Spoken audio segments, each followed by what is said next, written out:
Dear students,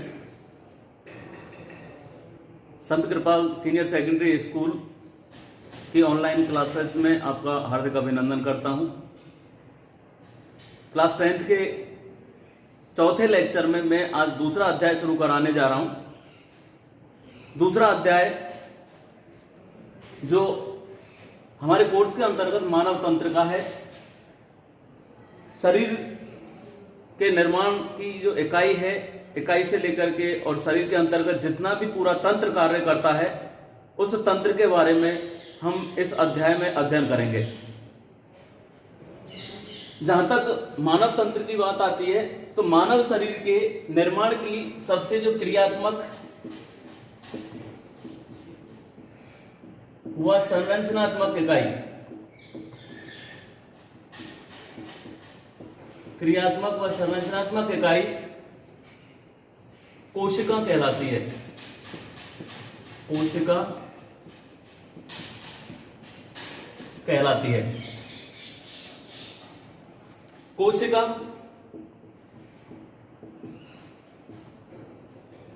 ऊतक, अंग, तंत्र और शरीर, विभिन्न प्रकार की कोशिकाएं मानव शरीर के अंतर्गत मिलकर के ऊतकों का निर्माण करती हैं।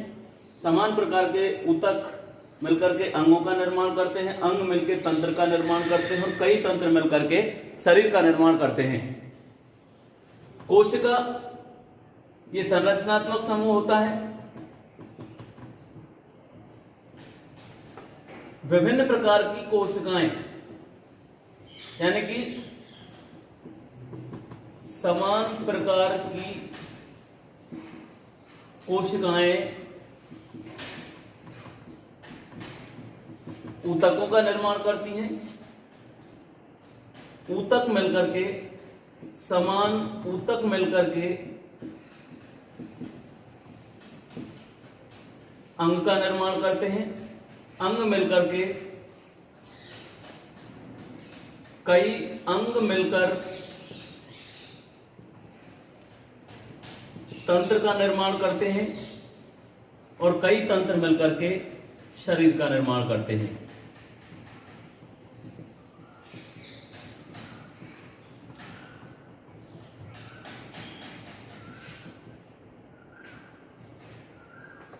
डियर स्टूडेंट्स, कोशिका संरचनात्मक रूप होता है। कोशिका समान कोशिकाएं मिलकर के ऊतकों का निर्माण करते हैं। समान ऊतक मिलकर के अंगों का निर्माण होता है। कई सारे अंग मिलकर के तंत्र का निर्माण करते हैं और विभिन्न तंत्र मिलकर के शरीर का निर्माण करते हैं। उदाहरण के तौर पर कोशिकीय संरचनात्मक इकाई होती है। इसकी खोज रॉबर्ट हुक द्वारा की गई। रॉबर्ट हुक द्वारा की गई 1665 में। इसके बाद में ऊतक जैसे विभिन्न प्रकार समान रूप से समान कोशिकाएं मिलकर के ऊतकों का निर्माण करते हैं और ऊतकों में जैसे अस्थि ऊतक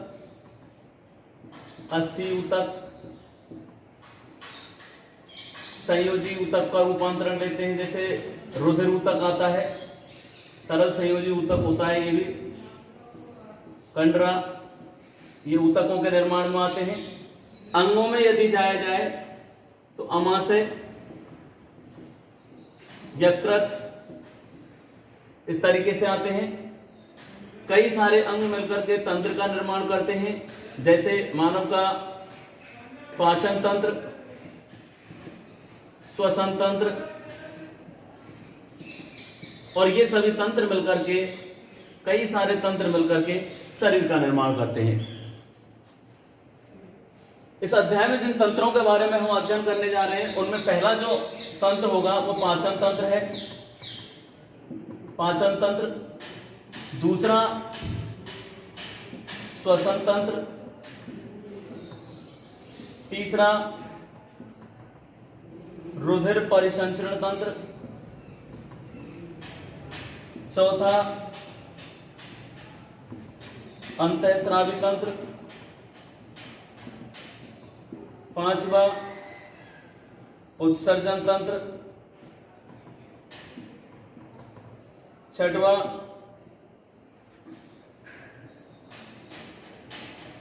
जनन तंत्र,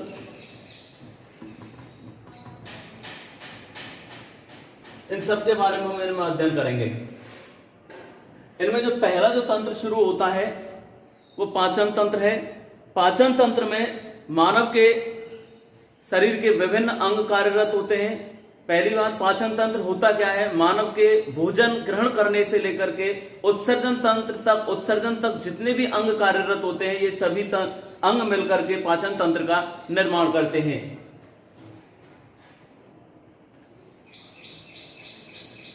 पाचन तंत्र, पाचन तंत्र मानव के भोजन ग्रहण करने से लेकर, भोजन ग्रहण करने से लेकर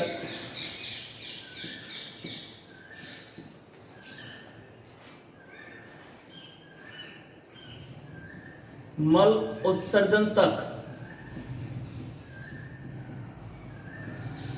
जितने भी अंग मिलकर के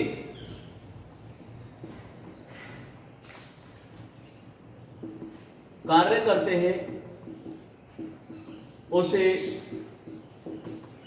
पाचन तंत्र कहते हैं। संपूर्ण पाचन तंत्र में, पाचन तंत्र की शुरुआत विभिन्न अंगों से होती है। इनमें अगर पाचन पहला अंग आता है, इसमें नंबर 1 मुख, नंबर 2 ग्रसनी, ग्रासनाल, आमाशय, छोटी आंत और नंबर 6 बड़ी आंत।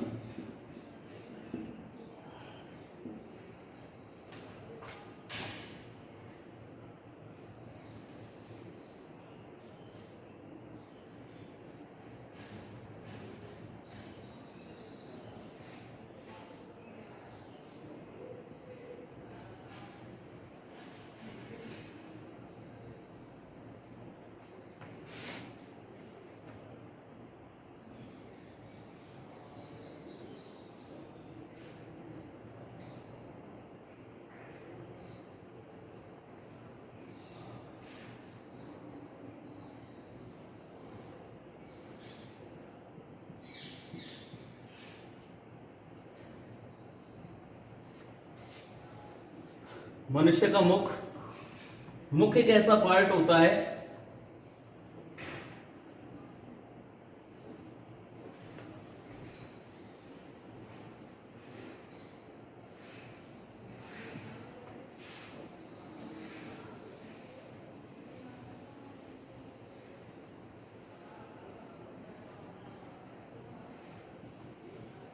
मुख, मुख के अंतर्गत विभिन्न प्रकार के अंग कार्यरत होते हैं, जिनमें दंत, जिह्वा,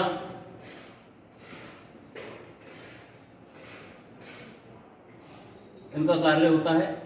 दांतों की जहां तक संख्या होती है मानव के शरीर के अंतर्गत, तो इनमें ज्यादातर जो दांत होते हैं, इन दांतों को मुख्य रूप से 4 भागों में विभाजित किया जाता है। 4 भागों में विभाजित किया जाता है। दांत 4 प्रकार के होते हैं। इनमें कृंतक, रदनक, अग्रचवर्णक और चवर्णक, 4 प्रकार के दांत होते हैं। ये दांत कृंतक, रदनक, अग्रचवर्णक, चवर्णक, कैनाइन, इंसाइजर्स, प्रीमोलर्स और मोलर्स। तो स्टूडेंट्स, ये दांतों के ये 4 प्रकार होते हैं। इन चारों दांतों को अगर हम एक सूत्र के द्वारा याद रखना चाहें तो इनका एक दंत सूत्र होता है, जिसको इसके माध्यम से याद रखा जा सकता है 21-23/21-23।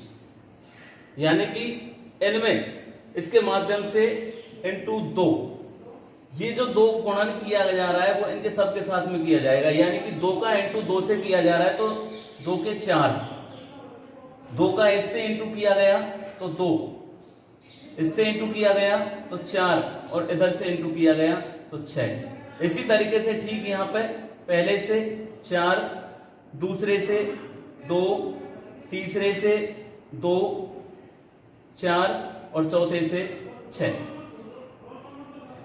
अर्थात ये ऊपरी जबड़ा, निचला जबड़ा बराबर 4 + 2 + 4 + 6, इसी तरीके से इनको प्लस कर देंगे तो 16 ऊपरी जबड़े में होते हैं और 16 निचले जबड़े में होते हैं। इनकी संख्या काउंट जो की जाती है, इनमें कृंतक दांतों की जो संख्या होती है वो 4 होती है ऊपर और 4 होती है नीचे, यानी ऊपर और नीचे के जबड़े में 4-4 होती है। रदनक की संख्या होती है 2-2, अग्र चवर्णक की संख्या होती है 4-4 और चवर्णक की संख्या होती है 6-6। ये दांतों की संख्या पाई जाती है। मनुष्य के मुख गुहा में जीभ जो होती है वो जिह्वा, यहाँ इसमें अधर तल से इसके पृष्ठ भाग से जिह्वा जुड़ी हुई होती है, जिह्वा ये जुड़ी हुई होती है जिह्वा फेनुलम।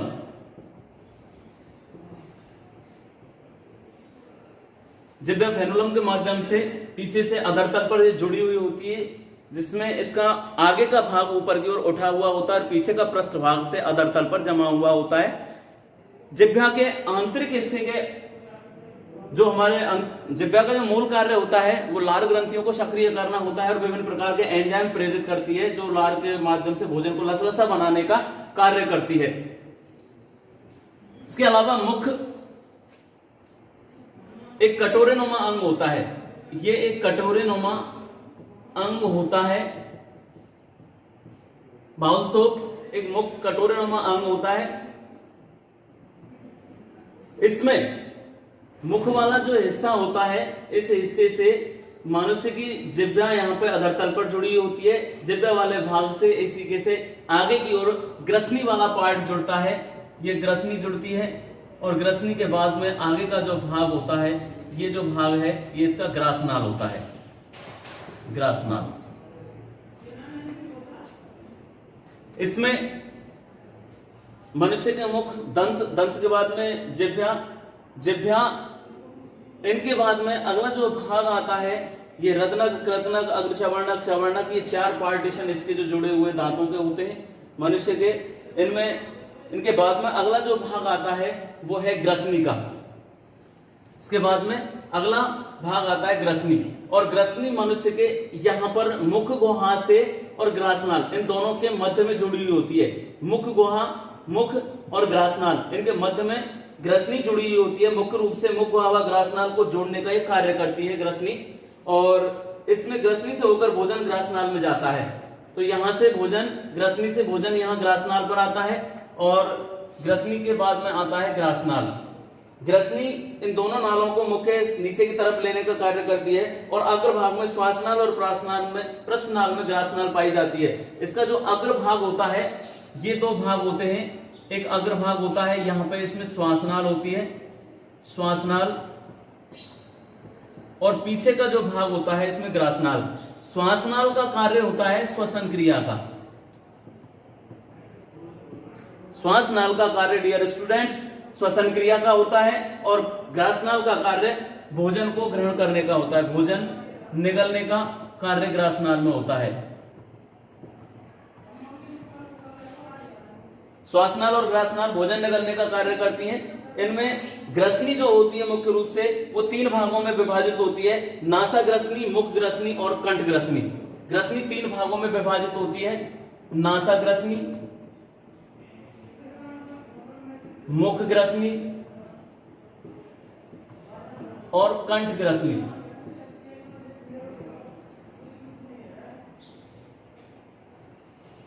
इनके बाद में जो तीसरा जो पाचन तंत्र का जो अंग आता है वो आता है ग्रासनाल। ग्रासनाल यह एक पेशीय नली होती है, पेशीय संकुचनशील नली होती है। ये एक पेशीय नली होती है, पेशीय संकुचनशीलता पाई जाती है।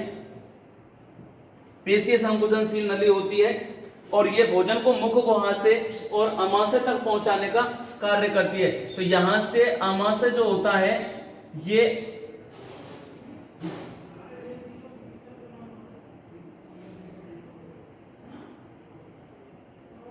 आमाशय, इसका जो आकार होता है वो अंग्रेजी के जे अक्षर के समान होता है, अंग्रेजी के जे अक्षर के समान होता है।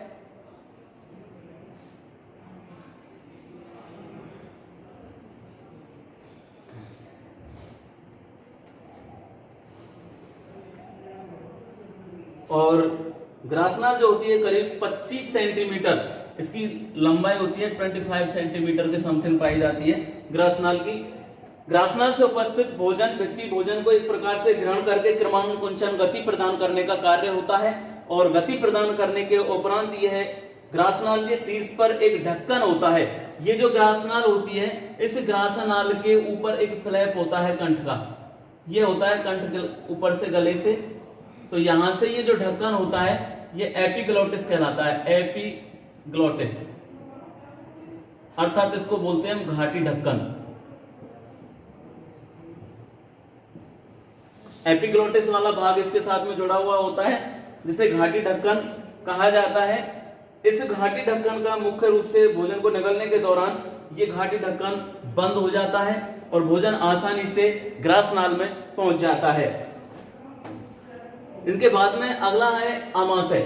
ग्रासनाल के बाद में अगला आता है आमाशय। आमाशय आहार नलिका का ग्रासनाल का आगे का भाग होता है। ग्रासनाल को आमाशय जो होता है ग्रासनाल और छोटी आंत्र इन दोनों को जोड़ने का कार्य करता है। आमाशय एक ऐसा अंग होता है मनुष्य के पाचन तंत्र का जहां पर पाचन की शुरुआत सर्वप्रथम आमाशय के अंतर्गत ही होती है और भोजन आकर के इसमें इकट्ठा होता है। आमाशय के अंतर्गत आमाशय में HCl अम्ल यानी हाइड्रोक्लोरिक अम्ल का निर्माण होता है। इसके अलावा आमाशय में पेप्सिन, रेनिन और लाइपेज एंजाइम सक्रिय होते हैं जो कार्बोहाइड्रेट, वसा, प्रोटीन आदि का पाचन करते हैं। इसमें पेप्सिन, रेनिन और लाइपेज, पेप्सिन, रेनिन और लाइपेज एंजाइम बनाए निष्कासित होते हैं और निष्कासित होने के बाद में ये भोजन को पचाने का कार्य करते हैं। अर्थात याद रखने के दृष्टिकोण से इनको हम तीनों को PLR इनसे भी याद रख सकते हैं। PLR, P का मतलब होता है पेप्सिन, L का मतलब होता है लाइपेज और R का मतलब होता है रेनिन। यानी कि पेप्सिन, लाइपेज और रेनिन ये एंजाइम इसमें सक्रिय होते हैं। आमाशय के आंतरिक स्तर पर श्लेष्मा का आवरण पाया जाता है जो इसको जलने से एक तरीके से बचाता है, क्योंकि हाइड्रोक्लोरिक जो अम्ल होता है, हाइड्रोक्लोरिक अम्ल अत्यधिक प्रबल अम्ल होता है, लेकिन और इसको यदि किसी वस्तु पर डाल दिया जाए तो उसको जलाने में बहुत सक्षम होता है, लेकिन आमाशय नहीं जलता क्योंकि इसमें श्लेष्मा का आवरण पाया जाता है। इस आवरण के पाए जाने के उपरांत HCl की मात्रा पाई जाती है। इसके अंतर्गत पेप्सिन, लाइपेज और रेनिन नामक एंजाइम पाए जाते हैं जो भोजन के पाचन में अत्यंत महत्वपूर्ण भूमिका निभाते हैं। आमाशय के बाद में अगला जो भाग आता है वो आता है छोटी आंत का। छोटी आंत, और छोटी आंत जो है इसके भी 3 भाग होते हैं। छोटी आंत के 3 भाग होते हैं, ग्रहणी, अग्रछुदांत्र और क्षुद्रांत्र। ग्रहणी, अग्रछुद्रांत्र और क्षुद्रांत्र, यानी कि इनको हम 3 नामों से जानते हैं। एक तो होता है ड्यूोडेनम, जेजुनम और इलियम, अर्थात DJI। इसके तीनों नामों को हम जान सकते हैं। याद रखने के दृष्टिकोण से छोटी आंत के 3 भाग होते हैं, ड्यूोडेनम, जेजुनम और इलियम। इनमें सीधा सा DJI याद रखने के लिए इसका शॉर्ट फार्मूला बनाया हुआ है DJI। ये इसके 3 भाग होते हैं। D का मतलब ड्यूोडेनम यानी ग्रहणी, J का मतलब जेजुनम यानी अग्रछुद्रांत और इलियम का मतलब होता है क्षुद्रांत। ग्रहणी वाला जो भाग होता है वो आमाशय से यहाँ आमाशय वाला जो भाग है इसी से ग्रहणी वाला भाग पार्टीशन जुड़ता है। यहां से आगे ये पार्टीशन जो इसमें जुड़ेगा वो ग्रहणी वाला भाग जुड़ता है छोटी आंत का। छोटी आंत सबसे भोजन के पाचन तंत्र का सबसे प्रमुख अंग माना जाता है। इसकी सामान्यतः जो लंबाई होती है छोटी आंत की, सामान्यतः औसतन जो लंबाई होती है वो 7 मीटर होती है और 7 मीटर लगभग 21 से 23 फीट के मध्य पाई जाती है। छोटी आंत इसलिए कहा जाता है, लंबाई में ये बड़ी होती है लेकिन इसका चौड़ाई में व्यास कम होता है, इसलिए इसको छोटी आंत कहा जाता है। अपेक्षाकृत बड़ी आंत का चौड़ाई में व्यास अधिक होता है लेकिन उसकी जो लंबाई होती है वो इसलिए उससे छोटी होती है। छोटी आंत में मुख्य रूप से इसका कार्य होता है कार्बोहाइड्रेट, वसा और प्रोटीन का पाचन करना। छोटी आंत का मुख्य कार्य होता है कार्बोहाइड्रेट, वसा व प्रोटीन का पाचन करना।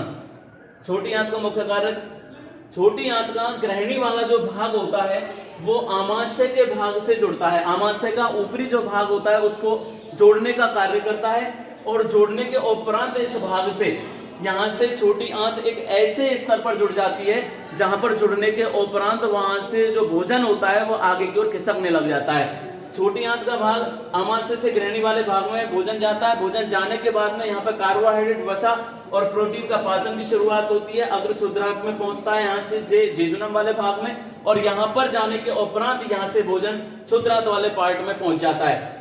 छोटी आंत में संपूर्ण भोजन का पाचन हो जाता है। संपूर्ण भोजन के पाचन होने के उपरांत इस भाग में इसका भाग जुड़ता है बड़ी आंत के भाग से और ये बड़ी आंत वाला जो भाग होता है ये भाग एक तरीके से इसमें बड़ी आंत वाला भाग, और बड़ी आंत का जो भाग होता है संपूर्ण पाचन होने के उपरांत भोजन का बड़ी आंत वाले पार्ट में इसके 3 भाग होते हैं और तीनों भागों में इनका पहला जो भाग होता है सीकम, अंगनाल बोलते हैं इसको। सीकम यानी कि अंगनाल। इसी को 3 भागों को यहां से कर दें, सीकम, कॉलन और मलाशय। यहां पे ये मैंने हिंदी नाम ले लिया है इसका, वैसे इसको यहां पे रेक्टम कहते हैं, रेक्टम।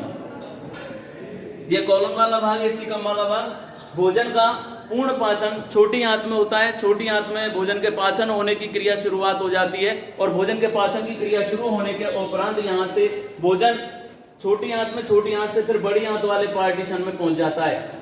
बड़ी आंत वाले इस भाग में पहुंच जाएगा और यहां से भोजन ये मलाशय वाला भाग आ जाता है। यहाँ पे मलाशय, ये इसका बड़ी आंत वाला भाग हो गया, बड़ी आंत, और ये यहाँ पे छोटी आंत।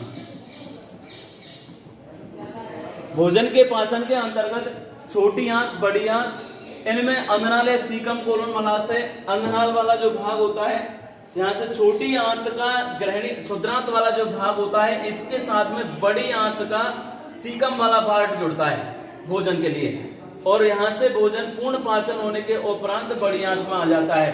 अर्थात छोटी आंत भोजन, संपूर्ण भोजन के पाचन का जो लास्ट अंग होता है उस अंग को अंगनाल के साथ में जोड़ते हुए जाता है। अर्थात कहने का मतलब यह है कि जो बृहद आंत्र या बड़ी आंत जो होती है, बड़ी आंत सीकम वाले भाग के साथ में, बड़ी आंत में जितना भी भोजन का संपूर्ण पाचन हो जाता है उसके बाद में जल व खनिज लवणों का अवशोषण होना।